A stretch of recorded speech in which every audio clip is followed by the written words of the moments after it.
அடப்படா முட்டா பசங்களா, நீங்க தான் ஐடில வேலை செஞ்சு லட்ச லட்சமா சம்பாதிக்கிறீங்களா? குடிக்கிறதுக்கும் பார்ட்டிக்கும் பணத்தை அள்ளி விளாசுறீங்களா? அங்கெல்லாம் பேரம் பேசுறதுல இங்க வந்து பேசுங்க. நீங்க எல்லாம் ஐடிக்கார பசங்கடா, ஐட்டங்கார பசங்க. பாய் கூல் ரிலாக்ஸ். அன்னைக்கு நான் பேசின பஞ்ச் டைலாக்லாம் வச்சு ஐடி வேலைனா ரொம்ப ஈஸி நினைச்சிட்டியா? நீ மட்டும் இல்ல பாய், நிறைய பேரு பார்ட்டி பண்றது, பொண்ணுங்களோட சுத்துறது, ஜாலியா ஃபாரின் போறது ஐடி வேலை நினைச்சிட்டானுங்க. நோ நோ நோ, அதுவும் கஷ்டம் பாய். இந்த ஐடி கம்பெனிக்காரனுங்க காலேஜ்லயே கேம்பஸ் இன்டர்வியூல வேலை கொடுக்குறேன்னு கூடானுங்க. பசங்களும் ஐயா ஜாலி வேலை கிடைச்சிச்சுன்னு நினைச்சா கால் லெட்டர் வரதுக்கே 6 மாசம் ஆகும். ஒரு வழியா லெட்டர் வந்து வேலைக்கு போய் முதல் நாள் ஜாயின் பண்ணலான்னு பார்த்தா 1 வருஷம் சும்மா பெஞ்ச்ல உட்காரணும் பாய். நீ உன் கடையில சும்மா உட்காரியா ஒரு நாள்?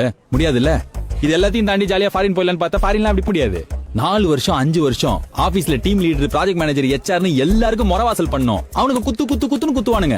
வருஷம் ஃபுல்லா மாடு மாதிரி வேலை செஞ்சா ஒரே நாள் அப்ரைசல்னு வச்சு பொக்குன்னு குத்தி நம்மள காலி பண்ணிடுவானுங்க. கான்பிடன்ஸே போயிடும். இதெல்லாம் மீறி ஃபாரின் போனா நிம்மதியா இருக்க முடியும். அம்மா அப்பா செத்தா கூட அசால்ட்டா பிளைட் பிடிச்சு வர முடியாது பாய். பிறந்த குழந்தைய பாக்குறதுக்கே 6 மாசம் ஆகும். யாருமே இல்லாத நாட்டுல தனியா இருந்து என்ன பண்றது? ஸ்ட்ரெஸ், டிப்ரெஷன், குடிக்கிறானுங்க. நீ யார் குடிக்கல? நீ குடிக்க மாட்டியா? நான் குடிக்க மாட்டேனா? இல்ல இவன் குடிக்க மாட்டானா? இதெல்லாம் மீறி எதுக்கு அந்த வேலை பண்றான் தெரியுமா? பயம் பாய், கமிட்மெண்ட். எங்க அப்பாவும் உங்க அப்பாவும் மாசம் 10,000 ரூபாய் சம்பாதிச்சிருப்பாங்க. நம்ம அம்மா 2,000 ரூபாய் சேர்த்து வச்சிருப்பாங்க. இவனுக்கு 1 லட்சம் ரூபாய் கஷ்டப்பட்டு சம்பாதிப்பானுங்க. ஆனா 1000 ரூபாய் கூட சேர்த்து வைக்க முடியாது. Credit card bill, housing loan, car loan 1 ரூபாய் கூட கையில நிக்காது. ஃபுல்லா கடனு. ஐடி வேலையும் கஷ்டம் தான் பாய். அவங்களுக்கு காசு மரத்துல இருந்து காய்க்கிறது இல்ல. ஓகேவா?